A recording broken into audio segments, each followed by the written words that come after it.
জীবনে যদি অনেক নামাজ কাজা হয়ে যায়, অনেক ওয়াক্ত, অনেক বছর পর্যন্ত আপনি নামাজ আদায় করেন নাই, কিন্তু এখন আপনি নামাজটা আদায় করতে চান, এই নামাজ কত কাজা হয়েছে আপনার কোনো হিসাবও নাই, তাহলে আপনি কিভাবে নামাজটা আদায় করবেন? এই বিষয়টা নিয়ে আমি আপনাদেরকে ক্লিয়ার করতে চাই। অনেকেই প্রশ্ন করে, হুজুর আমার শরীয়তের হুকুম যখন আমার উপরে জারি হয়েছে তখন থেকে আমি 2 বছর 5 বছর 7 বছর আমি নামাজ আদায় করি নাই, কিন্তু আলহামদুলিল্লাহ এখন আল্লাহ পাক আমাকে কবুল করেছে, এখন আমি নামাজটা আদায় করি, এবং অতীত জীবনে নামাজ কাজা করার কারণে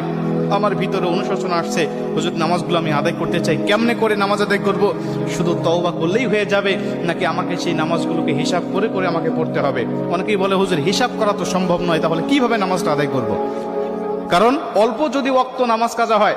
যেমন আজকে আপনি 2 ওয়াক্ত নামাজ কাজা করেছেন, আসর এবং মাগরিবের নামাজ আপনি আদায় করেন নাই, এশার নামাজের সময় আপনার স্মরণ হয়েছে বা আপনি অবসর হয়েছেন, ব্যস্ততা আপনার কমেছে, আপনি এখন কাজা নামাজটা আদায় করবেন, হিসাব করে আপনি এশার নামাজের আগে আসরের নামাজের 4 রাকাত আপনি কাজা নামাজ আদায় করলেন, মাগরিবের 3 রাকাত করলেন, তারপর এশার নামাজের আদায়